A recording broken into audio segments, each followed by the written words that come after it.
Vivencias.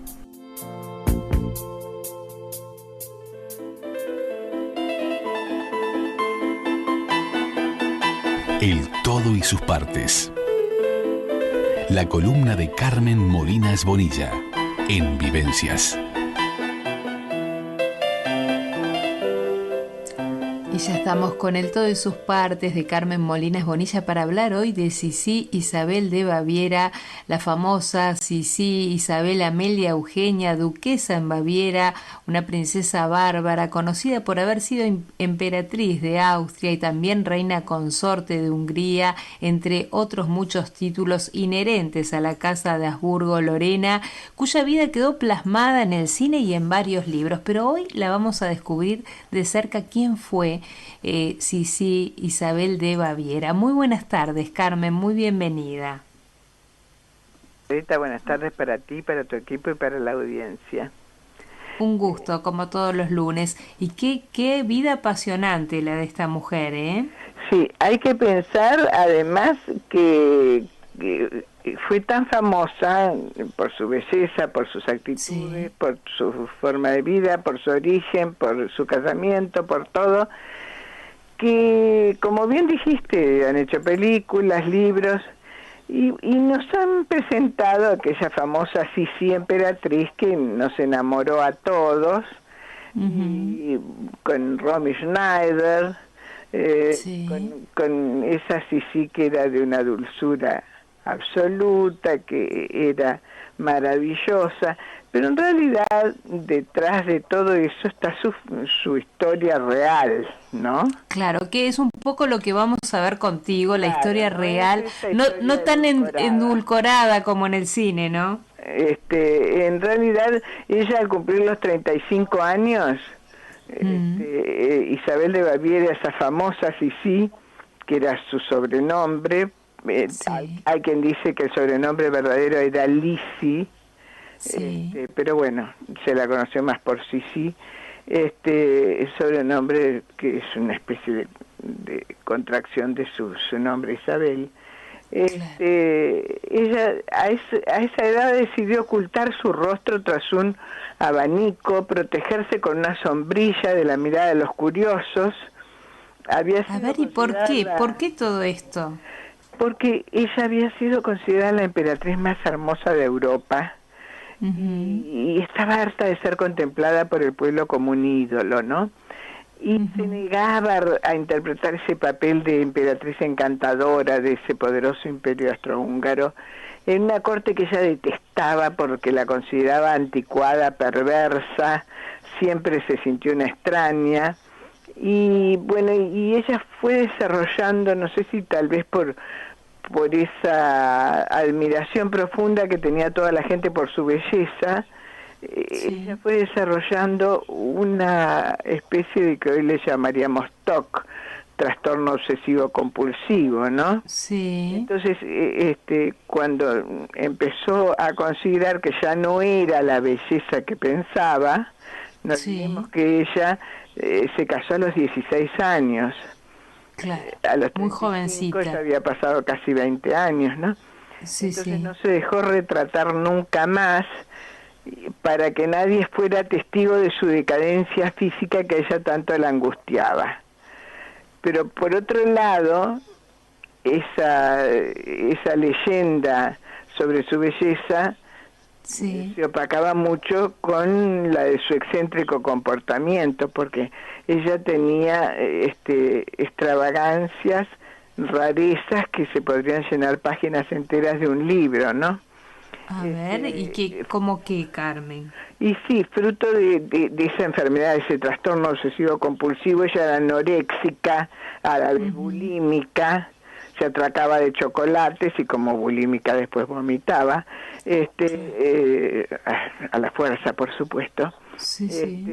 Si no, no comía nada, no comía apenas, se agotaba haciendo ejercicio, se sometía a curas de sudor, diríamos los baños turcos, para adelgazar, y tenía una hiperactividad que la obligaba a estar en constante movimiento.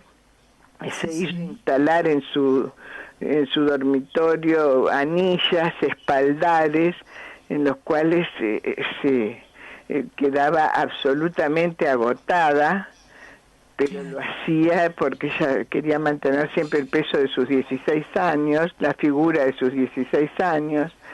Entonces era una persona que vivía obsesionada por la imagen, pero a su vez tenemos que remontarnos un poco a toda su infancia, a su nacimiento, a cómo fue. Sí, para ver cómo de alguna manera llegó a tener este trastorno, claro, capaz, cómo ¿no? ella llegó siendo que fue una pareja, bueno, ejemplar, sobre todo en las cortes, que se casaban por obligación y por contratos especiales entre los países. Bueno, ella se casó con su primo, pero fue un casamiento por amor. Ajá. Y bueno, entonces si empezamos a pensar que Elizabeth Amelie Eugenie Herzog in Bayern, Sí. que nació en Múnich, en realidad era una princesa bávara, pero no estaba preparada para ser la emperatriz de Austria y la reina consorte de Hungría, porque en realidad ella se había criado con sus hermanos en la casa de campo de su familia, en una forma absolutamente libre, en contacto con la naturaleza, yo diría una educación casi pastoril. Claro. Entonces, cuando ella acompaña a su madre, la princesa real Ludovica de Weitbach, que era hija del rey Maximiliano I de Baviera, cuando la acompaña a su madre y a su hermana Elena, porque ya habían hecho una alianza para casar a su hermana Elena, que era mayor, con el futuro emperador Francisco José. Francisco José se enamora profundamente no de Elena, sino de ella. Claro. Y ella ya era una chiquilla, imagínate que se casa a los 16 años, así que tendría 15 en ese momento. Claro. Con suerte, capaz que 14. Sí, era una niña casi. La mayoría de las princesas de la época tenían que renunciar a todos sus sentimientos para dedicarse a las tareas de Estado y a las componendas políticas que hacían y aceptar todo. Pero ese no fue el caso de ellos. Ellos realmente se enamoraron.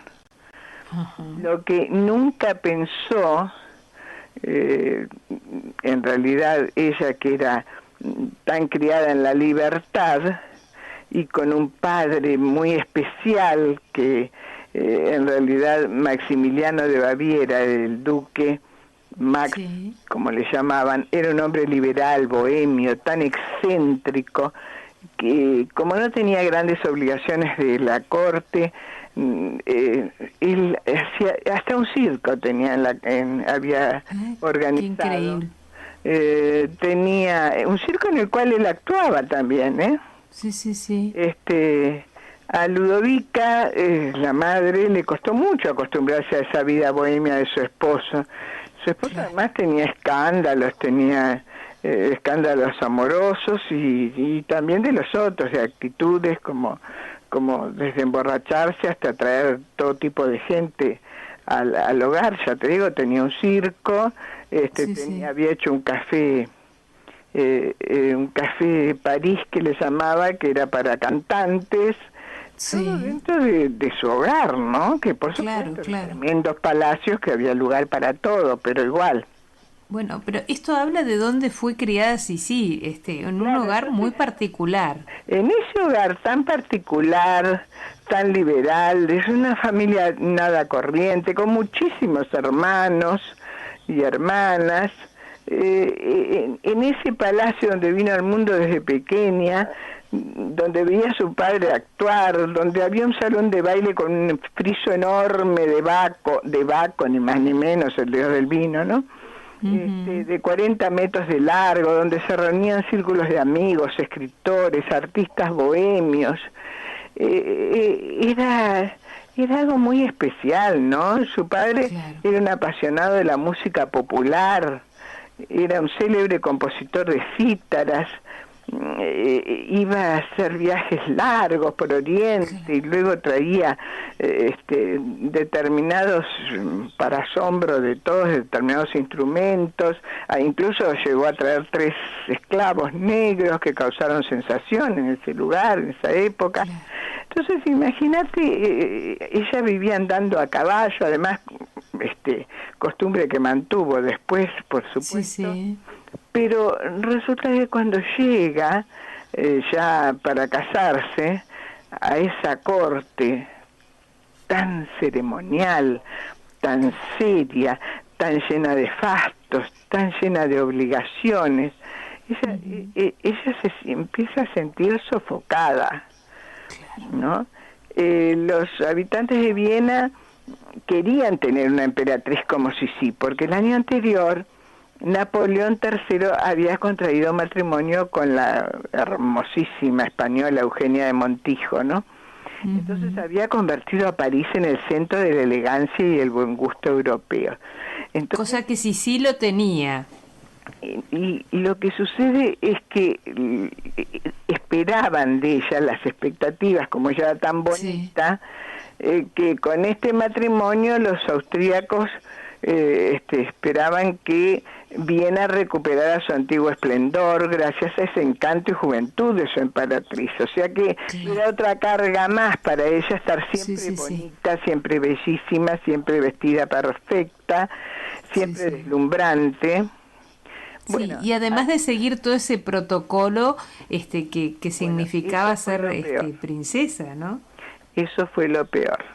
Justamente lo que estás diciendo, el protocolo, ya desde su llegada a Austria, ella no pudo disfrutar un momento de descanso ni privacidad.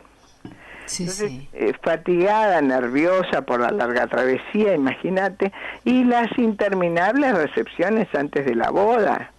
Claro. Bueno, al llegar al palacio tuvo que salir al balcón otra vez, sonreír, saludar a la gente congregada en los jardines.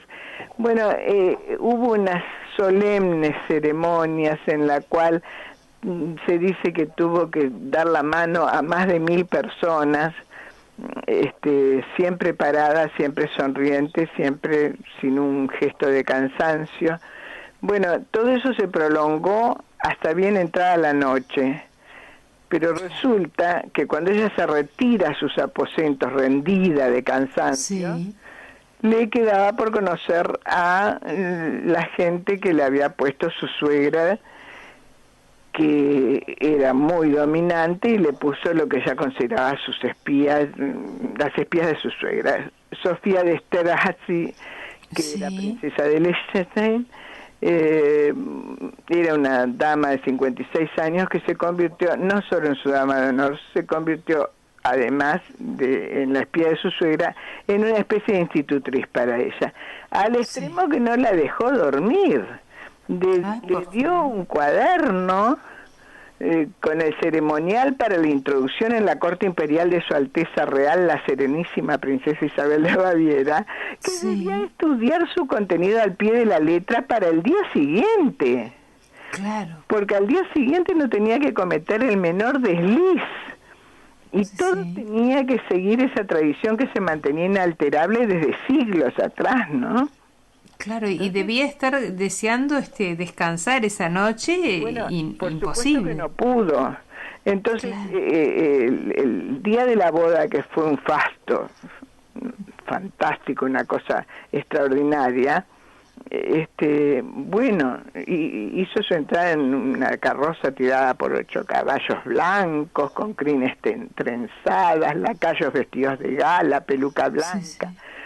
Y sí, lució un vaporoso vestido bordado en hilos de plata. Todo era fantástico. Llevaba una diadema de brillantes en la cabeza, regalo de su prometida.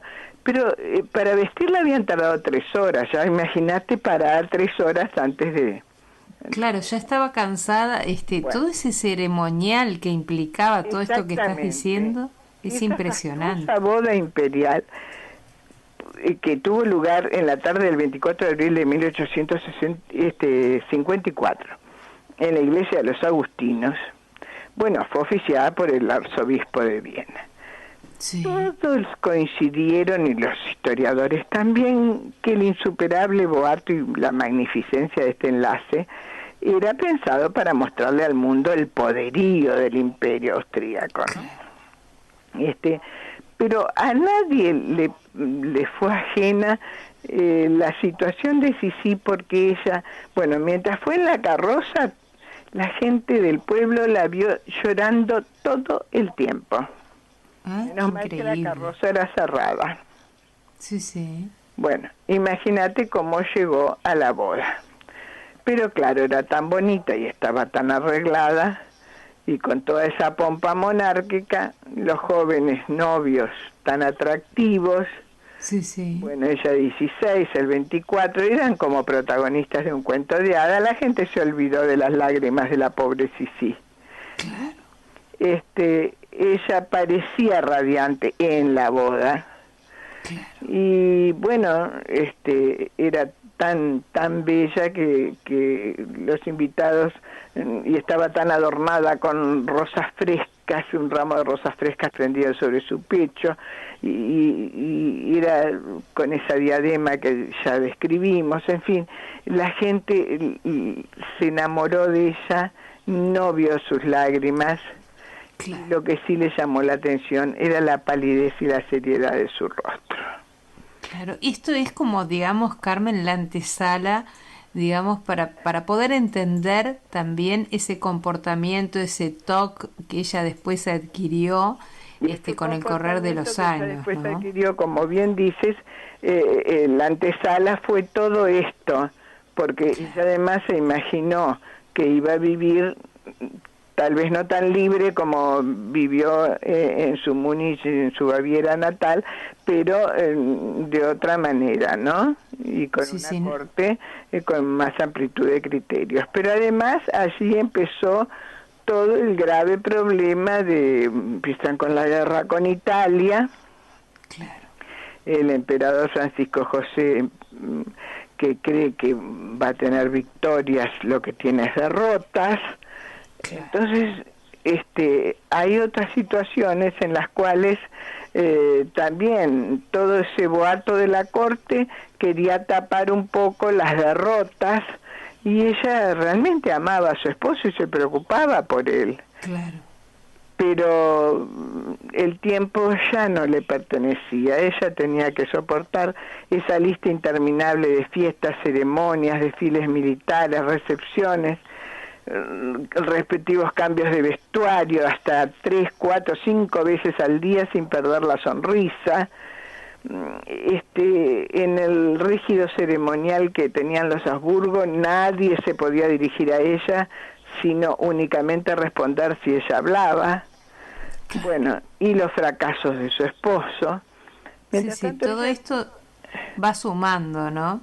Carmencita, yo creo que vamos a tener que continuar, porque es un tema que hoy lo vamos a tener que cortar, pero creo que has podido brindarnos una antesala de lo que será y de lo que fue la vida de Sissi, por qué llegó a lo que llegó, ¿no? Porque la vamos a tener que seguir desarrollando, como bien tú explicaste hoy. Sí, tenemos que utilizar por lo menos un programa más para hablar de todo, además de sus hijos y de la desgracia que tuvo con su único hijo varón, Rodolfo, ¿no? Que claro, es tan conocida como los amantes de Mayerling, que se cree que se suicidaron él y su novia. Pero bueno, de eso hablaremos en el próximo. Sí, vamos a dar suspenso. Hasta el próximo lunes veremos qué pasó con la vida de Sissi, y vamos a continuar a partir de aquí donde dejaste. Haremos un pequeño resumen y continuaremos descubriendo esta mujer que tanto se ha dicho, tanto se ha hablado, pero como siempre tú te acercas a la historia, a los hechos no teñidos de colores, sino a lo más auténtico y real posible, y eso creo que tiene más real y a lo que sucede entre bambalinas, ¿no? Claro que sí. Carmencita, un placer como todos los lunes. Nos reencontramos el próximo lunes y continuamos con la vida de Sisi. Muchísimas gracias. Vivencias.